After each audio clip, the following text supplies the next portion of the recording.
नमस्कार, times now Navbharat पर आपका बहुत बहुत स्वागत है। आपके साथ मैं हूं राकेश पांडे।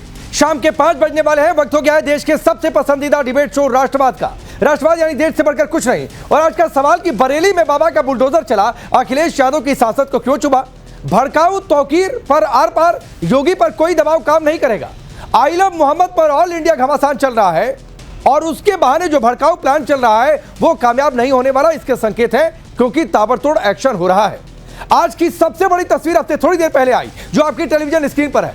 जब बरेली में बुलडोजर पहुंचा एक्शन के लिए तो तौकीर रजा का दामाद अधिकारियों से बढ़ गया। पुलिस उठाकर लेकर चली गई, उसके बाद बुलडोजर भी चला। इसके अलावा देश भर में आई लव मोहम्मद के बहाने जो भड़काऊ प्लान चल रहा है, जो भड़काऊ साजिश हो रही है, उस पर ताबड़तोड़ एक्शन तो भड़काऊ बयान भी आ रहे हैं। कहा जा रहा है कि मुसलमान टारगेट पर है। करेंगे डिबेट, लेकिन सबसे पहले इस रिपोर्ट को आप देखिए।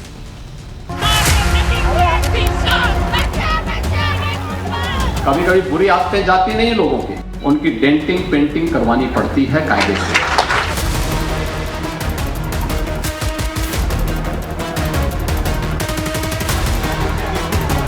तो मौलाना भूल गया कि शासन किसका है। देश में वैसे तो त्योहारों का मौसम है, लेकिन एक खास तबका त्योहारों के मौसम में नफरती माहौल बनाने में लगा है।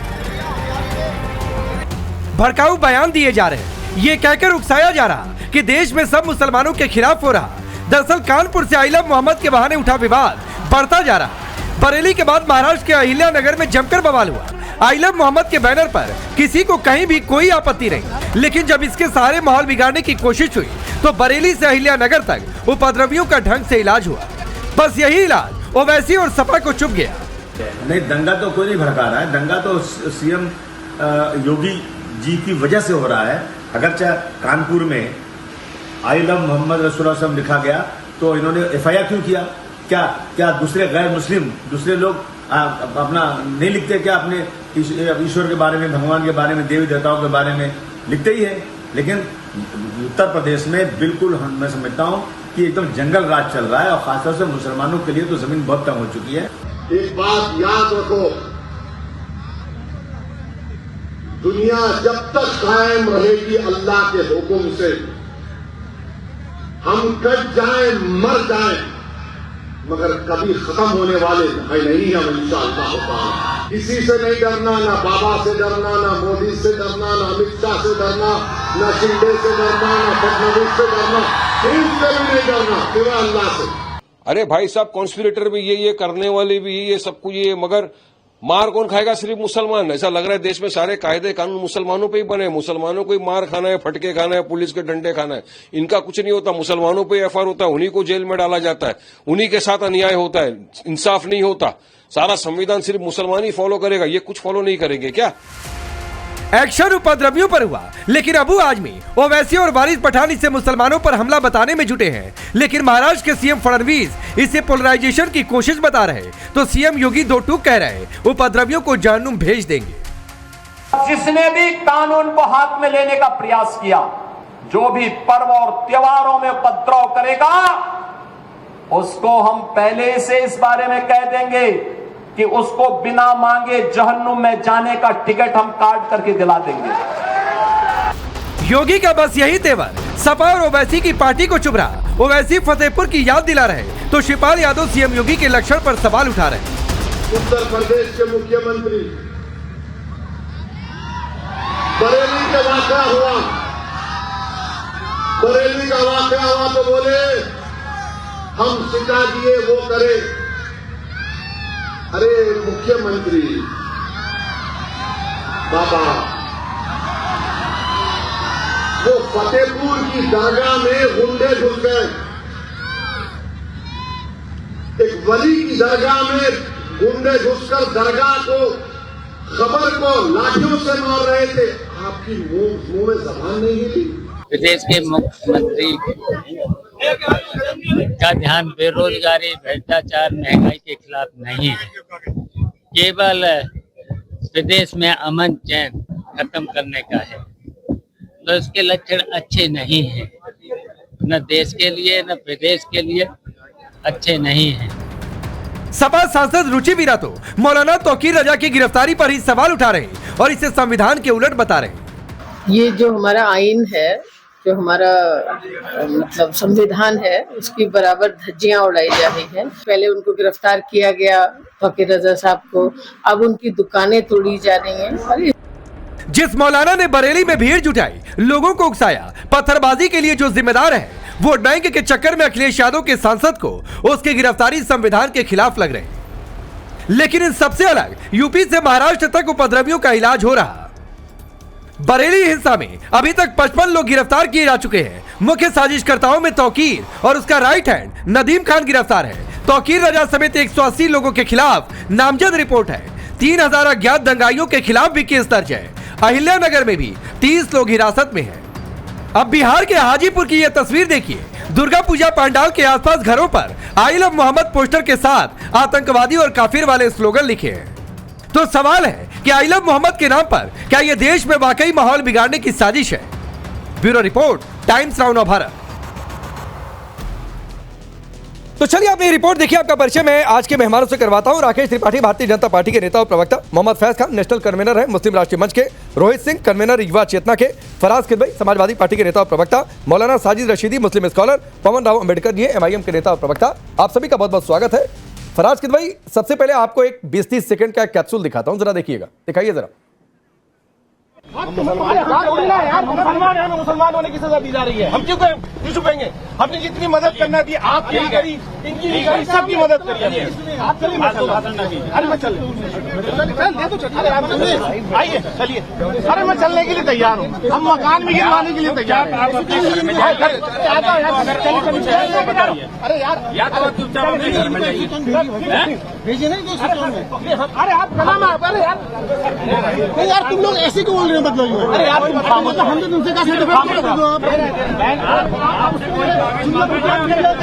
ठीक है, ये तस्वीर आपने देखी। फराज किदवई, ये जो शख्स दिख रहा है मोहसिन रजा नाम है, तौकीर रजा का दामाद है। मैं भड़काऊ जो बयान दिए गए उस पर आऊंगा, लेकिन मेरा सवाल यह है किसने हिम्मत दी मोहसिन रजा को कि जाकर अधिकारियों से भिड़ जाए? आखिरकार पुलिस को गिरफ्तार करना पड़ा, इसको हटाना पड़ा वहां से। आपने हिम्मत दी। अच्छा जी, कैसे? अब आप इसको प्रमोट कर रहे हैं। अरे भाई मैं क्या बताऊं किसने? मैं प्रमोट कर रहा हूं तो मैंने हिम्मत दे दी।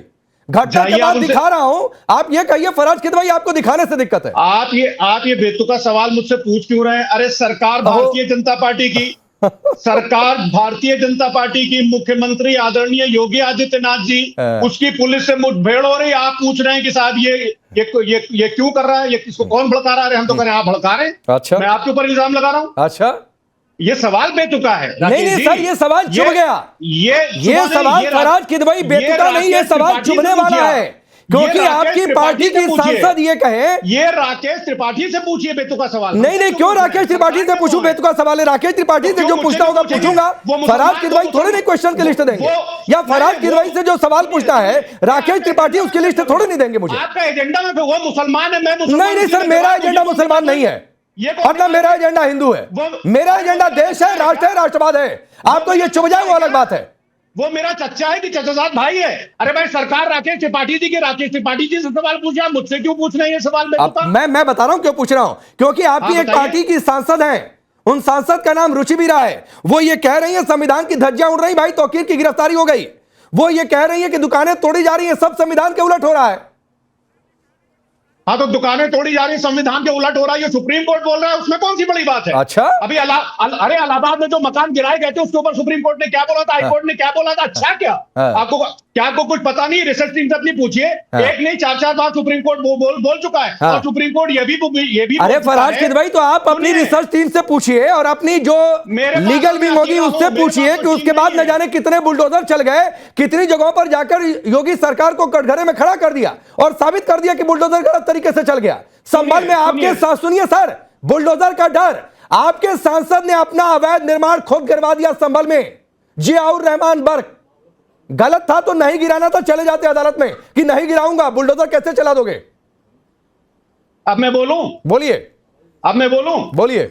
देखिए सुप्रीम कोर्ट तो यह भी बोल चुका है कि the state police is biased.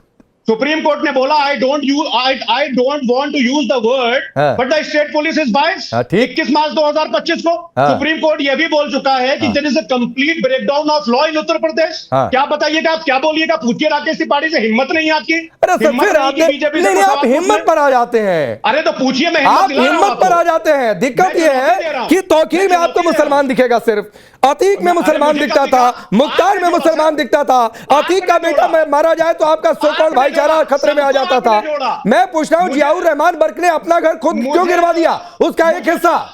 Rakesh भाई, मुझे तो अपना भाई राकेश त्रिपाठी में दिखता है। आप चश्मा लगाए नहीं, मुझे भी अपना भाई फराज किदवई में दिखता है। मुझे ये नहीं, कहने में कोई गुरेज नहीं है, फराज किदवई को लेकिन तो अगर कैसे फराज किदवई जोड़ेंगे? किसी अपराधी के साथ जाकर ये कहकर खड़े हो जाएंगे कि ये मुसलमान है इसलिए भाई है, तो इस पर मुझे आपत्ति है। तो फिर आपने बेतुका सवाल क्यों मुसलमान पूछा? भाई हो सकता है और है भी, तो फिर लेकिन तो फिर अपराधी आपने में आप धर्म खोजेंगे तो उसके साथ मैं नहीं हूं। तो फिर आपने तौकीर रजा के भतीजे ने अगर पुलिस से बदतमीजी भतीजा की, तो नहीं, उसमें मैं दामाद। क्या करूं? भतीजा मुझसे क्या नहीं, सवाल? दामाद। अरे जो भी हो, भतीजा हो दामाद हो, मुझसे क्या मतलब भाई? अच्छा। सरकार से पूछिए ना, हिम्मत नहीं आती अरे सरकार तो से फिर सवाल वही बात पूछने की। है, तो पूछिए ये राकेश रुचि भाई से। वीरा को क्यों आ गई कि तौकीर को गिरफ्तार क्यों कर दिया? भाई रुचि वीरा जी ने कहा कि संविधान की धज्जियां उड़ रही हो, तो सुप्रीम कोर्ट भी बोल तौकीर रहा की है। गिरफ्तारी से संविधान की धज्जियां उड़ गई। नहीं, उन्होंने तौकीर का नाम नहीं लिया। अरे लिया है ना, समझिए, लिया है ना, बुलडोजर से मकान, फराज किदवई नाम लिया है। उन्होंने बोला बाइट कि आपने सुनी बुलडोजर नहीं, से जो मकान इसी 5 तोड़े मिनट की गए, रिपोर्ट में बाइट सुनवाई मैंने।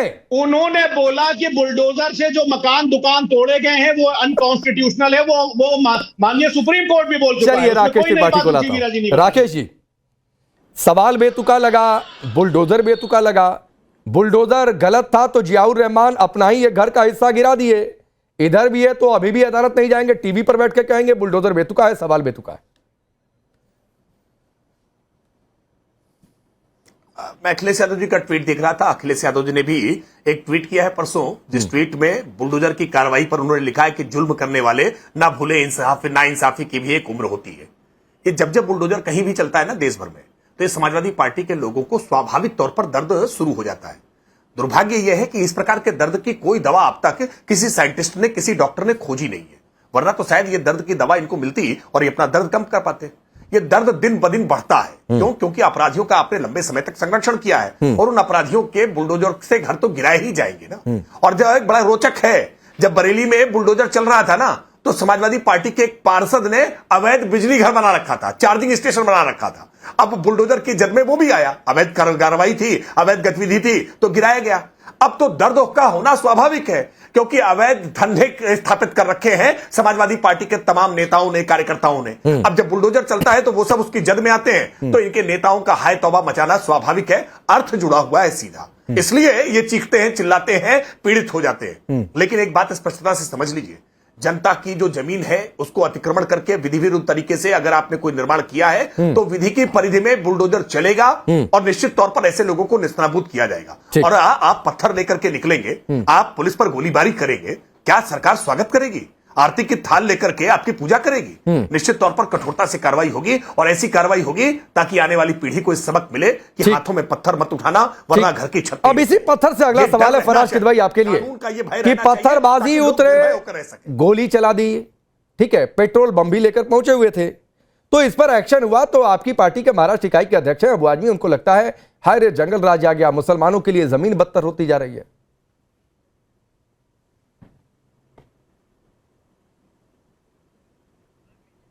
अरे फराज जी, आपसे सवाल है। जी, मैं फिर से आपसे बोलूंगा। देखिए क्या है राकेश भाई कि आप भी सेलेक्टिव होकर के चीजों को दिखाते हैं और सरकार भी सेलेक्टिव होकर के चीजों को करती है। अब मैं आपसे कहूं कि बजरंग दल के लोग गौ हत्या करते हैं, बताइए, इस पर डिबेट कराइए। हिम्मत और हैसियत सॉरी नहीं, लेकिन हिम्मत हो तो डिबेट कराइए आप। अब ये बोलेंगे ये क्या आप ले आए? मुरादाबाद में बजरंग दल के डिस्ट्रिक्ट चीफ पकड़े गए गौ हत्या करते हुए, और उसके बाद में सुनिए तो, और उसके बाद में उनको जो है गिरफ्तार किया गया उनके 3 साथियों के साथ। और उन्होंने ये इसलिए किया कि एक महमूद नाम के आदमी के ऊपर इन्होंने इल्जाम डाला और धार्मिक उन्माद जो है वो भड़काने की इन्होंने कोशिश की, और इसमें गिरफ्तारियां भी हुई। ये खबर आपको पता नहीं मिली कि नहीं मिली? अगर मिली भी होगी तो इग्नोर कर दी होगी कि यार ये बजरंग दल के लोग जो हैं इनके ऊपर मैं कैसे डिबेट कर सकता हूं, मेरे ऊपर भी कहीं कोई कार्रवाई ना हो जाए। तो प्रॉब्लम ये है राकेश भाई कि आपसे मैं तो एक रिक्वेस्ट करूंगा, मैं रिक्वेस्ट ये करूंगा कि जो लोग पत्थरबाजी करते हैं बिल्कुल गलत, बिल्कुल नहीं होनी चाहिए, ऐसा मैं कंडेम करता हूं। नहीं सर, मौलाना तौकीर रजा ने राकेश जी 30 सेकंड दीजिए। नहीं सर, वो आपने जो बात बोला राकेश त्रिपाठी ऑलरेडी इशारा कर रहे हैं, मैं उनके पास जाऊंगा, जवाब देंगे। लेकिन इग्नोर तो आप यहां पर पत्थरबाजों पर सवाल को कर रहे हैं। इग्नोर तो आप इस बात को लेकर कर रहे हैं फराज किद भाई कि पत्थरबाजों पर, गोलीबाजों पर एक्शन हो गया तो मुसलमानों की जमीन इस देश में बदतर कैसे हो गई? मैं बता रहा हूं आपको। देखिए क्या है कि मैं पहले भी बोल चुका हूं राकेश भाई कि जो पत्थर चला रहा है, जो पुलिस से तो अबू आदमी गलत बोल रहे हैं, फिर इतना बोल दीजिए कि अबू आदमी गलत बोल रहे हैं, मैं आगे बढ़ जाऊंगा, कोई सवाल आगे नहीं। सुनिए तो, नहीं गलत तो प्रधानमंत्री जी बोल रहे हैं सर। अबू आदमी पर पूछ रहा हूं, गलत प्रधानमंत्री आपसे अबू आदमी पर पूछ रहा हूं, आप प्रधानमंत्री पर जा रहे हैं। तो मैं आपसे प्रधानमंत्री के ऊपर पूछ रहा हूं, आप मुझे अबू आसिम के बारे में पूछ रहे हैं, मैं अबू आसिम साहब के बारे में पूछ रहे हैं, मैं आपसे प्रधानमंत्री। मतलब अबू आदमी पर आपका यहाँ पर कौन सवाल करना है? अरे आप सुनिए, आप जवाब नहीं देंगे, आप अपनी पार्टी के नेता पर नहीं बोलेंगे, बाकी सब पर बोलेंगे। मैं क्यों नहीं जवाब दूंगा? आप मेरी बात तो पूरी होने देंगे। बोलिए, मेरी बात तो पूरी होने देंगे।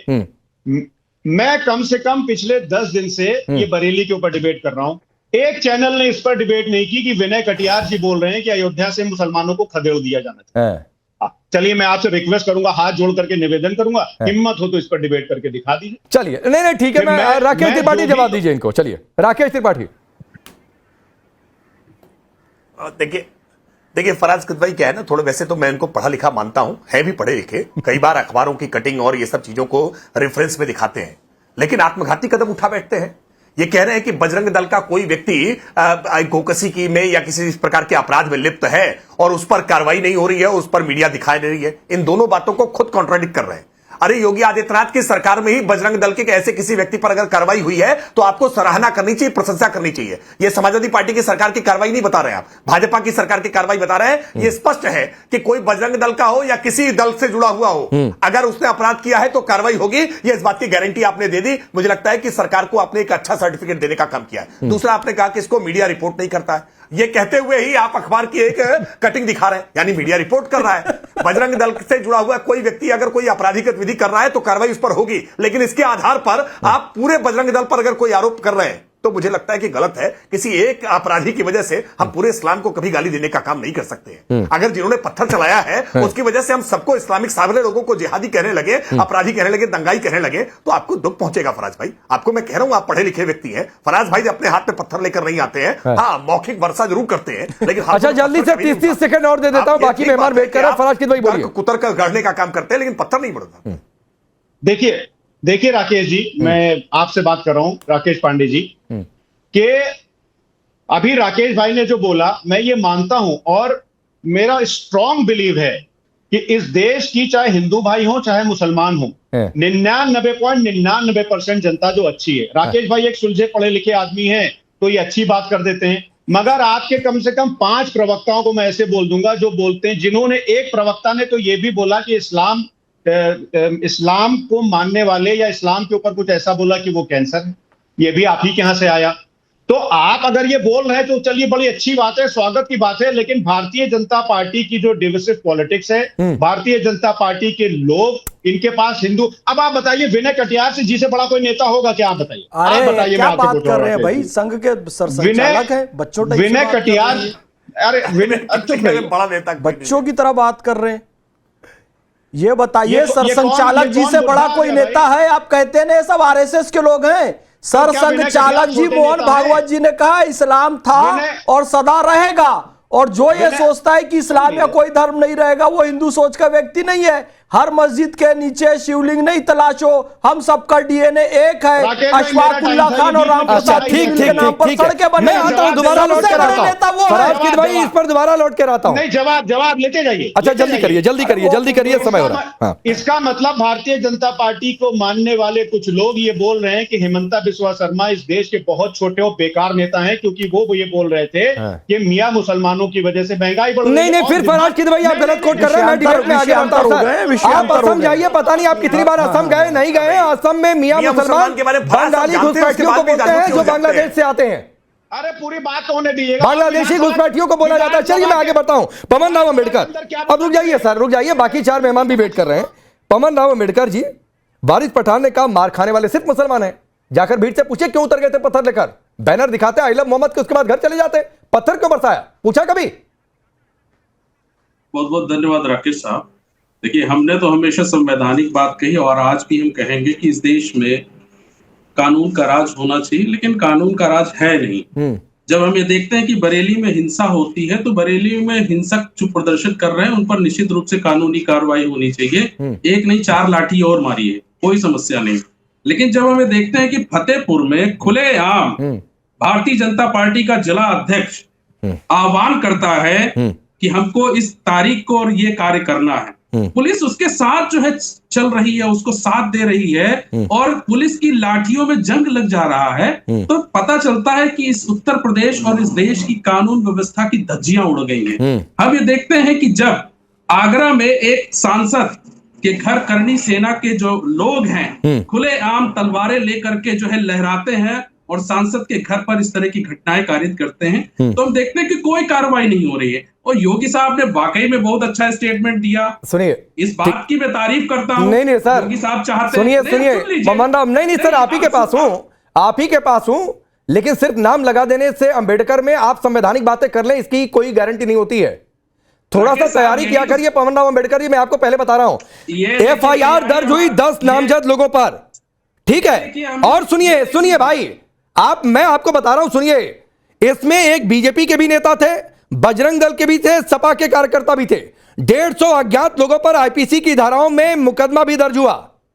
अगर आप ये तैयारी नहीं करके आते हैं तो सिर्फ नाम में अंबेडकर लगाकर फिर मैं कह रहा हूं आप संवैधानिक बातें कर लेंगे, इस बात की कोई गारंटी नहीं है। और ये मैं फतेहपुर बवाल पर एक्शन की बातचीत कर रहा हूं। अपनी बात पूरी करिए, फिर मैं आगे बढ़ता हूं। राकेश साहब, जब मैं कानून की बात कर रहा हूं तो आप मुझे अंबेडकर की बात कर रहे हैं। हाँ, तो क्यों ना करूं? अब आप क्यों ना करूं? ना आपके पास अंबेडकर जी कहकर गए थे क्या कि आधी बात रखना, आधी बात मत रखना? ये संवैधानिक दायरा होता है क्या? आप बवाल की बात कर रहे हैं और सरकार पर कह रहे हैं कि अपने लोगों पर एक्शन नहीं लिया, तो पूरा एक्शन क्या क्या हुआ वो भी बताइए। आप सवाल उठाइए, कैसे लोग पहुंच गए, कैसे बवाल हो गया? राकेश साहब, अगर आपके पास साहस है तो पूछ लीजिए फतेहपुर। अरे फिर मेरे साहस की चिंता मत किया करिए, मेरे साहस की चिंता मत किया करिए।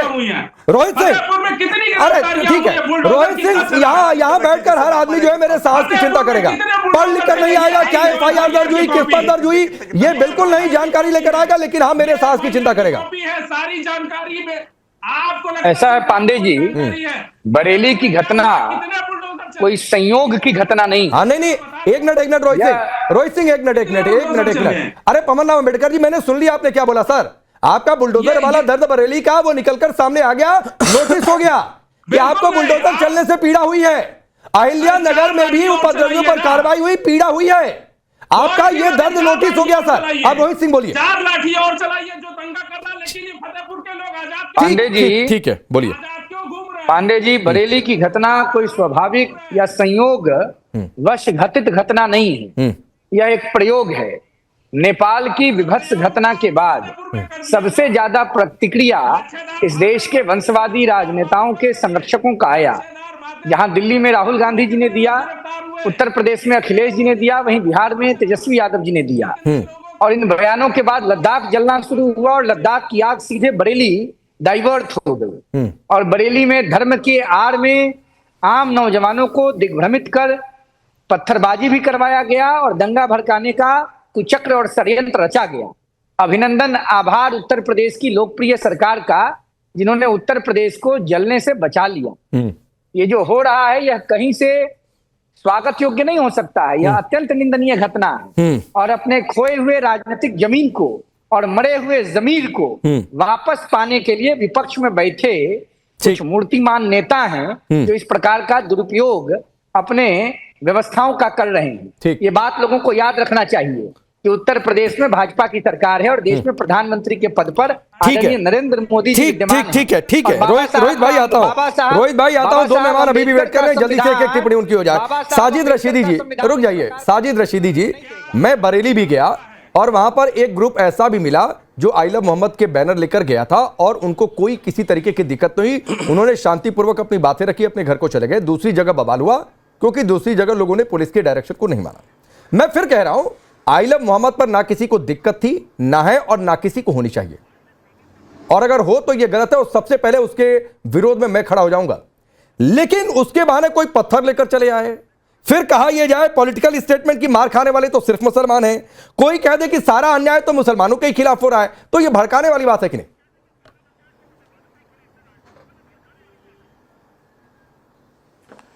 देखिए राकेश भाई, पहले तो मैं एक बात बता दूं आपको, आज समाजवादी बड़ी मुसलमानों के लिए सामने आ रही है।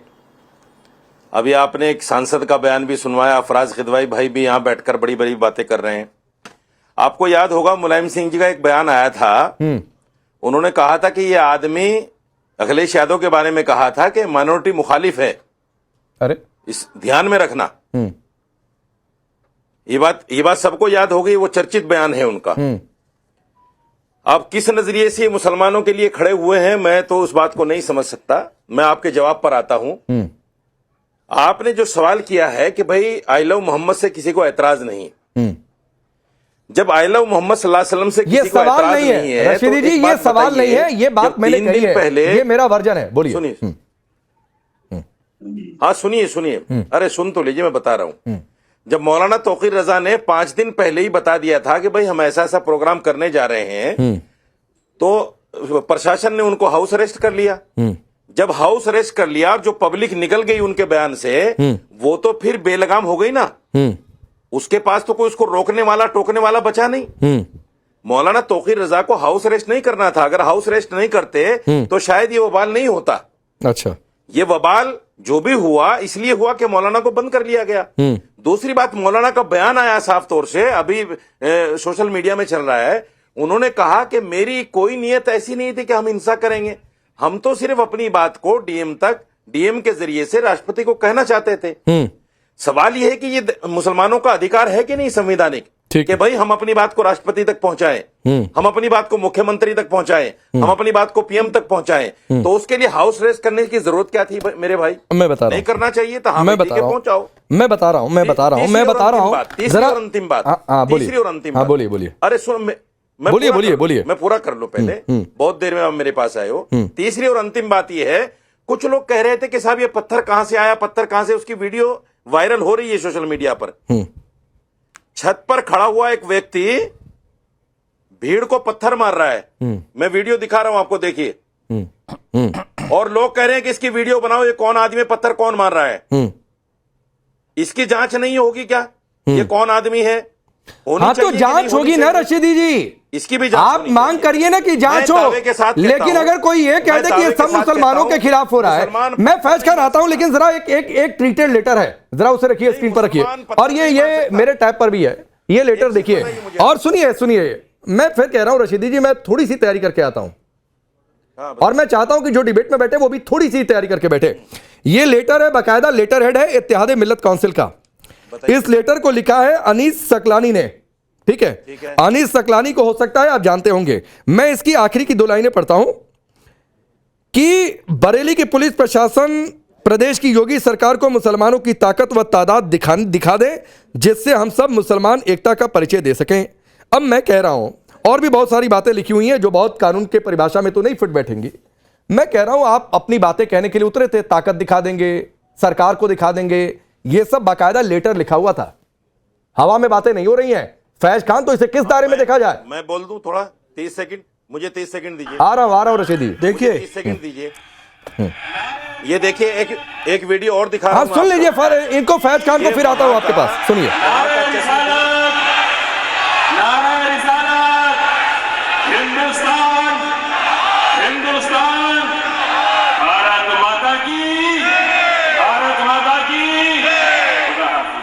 देखिए, नाराए तकबीर, अल्लाह अकबर, नाराए रिसालत, या रसूल अल्लाह, भारत माता की जय। ताल कटोरा इंडोर स्टेडियम में मुस्लिम राष्ट्रीय मंच का महासम्मेलन हुआ। वहां 10,000 मुसलमानों ने अल्लाह और रसूल के नारे लगाए। किसी पर भी एफआईआर दर्ज नहीं हुई। इंद्रेश जी थे वहां पर उपस्थित थे, जगदम्बिका पाल जी थे, नसरुद्दीन चिश्ती साहब अजमेर दरगाह के थे, जमाल सिद्दीकी साहब थे, मौलाना उमर इलियासी थे, सत्यनारायण जटिया थे, और राकेश भाई हमारे मौलाना साजिद रशीदी साहब भी थे। इनसे पूछिए किसी पर एफआईआर दर्ज की गई क्या? पता ये चला कि अल्लाह और मोहम्मद कहने के कारण, आई लव मोहम्मद कहने के कारण किसी पर एफआईआर दर्ज नहीं हो रही है। जो दंगा फसाद फैला रहे हैं, दूसरे धर्मों के झंडों को हटा रहे हैं, जो पोस्टर हटा रहे हैं, उन लोगों पर कार्रवाई हो रही है और कार्रवाई होना भी चाहिए। देखिए, सनातन भी कहता है और इस्लाम भी कहता है एक डेविल फोर्सेस होती है, एक डिवाइन फोर्सेस होती है, एक खुदाई ताकत और एक शैतानी ताकत। तो शैतानी ताकत हमेशा फसाद करने वालों का पक्ष लेती है और अल्लाह ये फरमाता है कि मैं फसाद करने वालों को पसंद नहीं करता। तो फसाद करने वाला पक्ष कौन था? ये तौकीर रजा वाला। जब इस देश में आई लव मोहम्मद कहने पर कोई रोक नहीं, तो मोहम्मद सल्लल्लाहु अलैहि वसल्लम के नाम पर आप लोगों को क्यों भड़का रहे हैं? क्यों घर से निकलने को कह रहे हैं? क्यों उन्हें दंगे फसाद करने को कह रहे हैं? ठीक। अब खुदाई ताकत कौन सी होगी जो इस फसाद को रोके? तो मुसलमान ये काम नहीं करेगा तो योगी साजिद रशीदी जी, आपको 30 सेकंड देता हूं इसी लेटर की एक लाइन और पढ़कर। इसमें क्या लिखा है? आप सब लोग ज्यादा से ज्यादा तादाद में अपने इंतजाम के साथ वहां पर पहुंचे। देखिए, फसाद है ये। इंतजाम के साथ पहुंचे। इंतजाम क्या है? पत्थर। इंतजाम क्या है? Petrol bomb. Petrol bomb. बोलिए साजिद रशीदी। देखिए देखिए राकेश भाई, मैं एक और वीडियो आपको दिखा रहा हूं। अरे पहले ये लेटर पर बोल लीजिए सर, वीडियो खेल लेंगे बाद में। इसने एएनआई को नहीं, वीडियो खेल लेंगे, ये लेटर पर बोलिए। ये आईएमसी के लेटर है पर ज्यादा से ज्यादा लोग अपने इंतजाम के साथ पहुंचे। इंतजाम क्या पत्थर और पेट्रोल बम था? अरे भाई 30 सेकंड दिए बोलने। हाँ तो सर मैं बोलूंगा ना, मैंने कहा कि वीडियो खेल लेंगे बाद में और समय दे दूंगा। पहले मेरे सवाल का जवाब दे दीजिए। हाँ मैं बोल रहा हूं, मैं जवाब दे रहा हूं आपका, आप सवाल भी, चलिए जवाब सुन लीजिए पहले। जिस आदमी ने ये लिखा है कि इंतजाम से पहुंचे, उसकी जांच होनी चाहिए। क्या इंतजाम से पहुंचे? पकड़िए उसको, जांच कीजिए, पता कीजिए इससे कौन से इंतजाम से जाना चाहते थे। मैं मना थोड़ा ही कर रहा हूं। मैं ये भी नहीं कह रहा हूं कि तो जांच हो रही है। राकेश त्रिपाठी जरा बताइए भाई क्या क्या जांच हो रही है? अभी भी साजिद रशीदी को बड़ा कंफ्यूजन है कि फलाने वीडियो की जांच नहीं हो रही है, ढिकाने वीडियो की जांच नहीं हो रही है, ये लेटर वाले की जांच नहीं हो रही है। जब तक हम लोग बात कर रहे थे इस बीच में, अब तक उत्तर प्रदेश की पुलिस ने एक और एनकाउंटर करके एक दंगाई को गिरफ्तार कर लिया है। मुझे लगता है कि शायद कुछ दर्द और बढ़ जाएगा। इस तरह की खबरें हर जब थोड़ी देर पर ब्रेक होती है ना, तो दर्द और बढ़ जाता है। सच बात यह है कि यह सवाल का जवाब साजिद रशीदी साहब को, फराज किदवई साहब को, इन सबको पूछना चाहिए कि आखिरकार पूरे देश भर में जुम्मे की नमाज के बाद ये हिंसक वारदातें क्यों होने लगती है? क्यों लोगों को बरगलाने का प्रयास किया जाता है, जबकि ये कहीं भी इस तरह की पुख्ता पुष्टि नहीं हुई है कि आई लव मोहम्मद पर कोई आपत्ति की गई है। उसके बावजूद अगर मौलाना तौकीर रजा ये कहते हैं कि नबी के शान में गुस्ताखी हुई है और इस गुस्ताखी के लिए सब लोग एकजुट हो जाए, तो क्या ये भड़काने का प्रयास नहीं है? और जो नमाज अदा करने के लिए, इबादत के लिए उठे हुए हाथ हैं, ये हाथ खाली होते हैं, इसमें पत्थर और असलहे कैसे आ जाते हैं? मेरा अच्छा एक सवाल है राकेश जी, जल्दी से रशीदी जी का सवाल सुनिए, जवाब दीजिए। जल्दी सवाल की तरह बोलिए रशीदी। इमामों से सवाल पूछे। मेरा सवाल राकेश भाई, मेरा एक सवाल। मैं ये कहता हूं, ये तमाम वारदातें मेरी सरकार में यानी भारतीय जनता पार्टी की सरकार में क्यों हो रही हैं? अरे पहले नहीं हुआ क्या ये बात है राकेश साहब? पहले ये बात कर्नाटक में भी हो रही है भाई। अरे कर्नाटक में हो रही है, कर्नाटक के बीड में हुई है। आप पता करो ना, बीदर में हुई है कर्नाटक में। कर्नाटक में कांग्रेस की सरकार है, हिमाचल में कांग्रेस की सरकार है।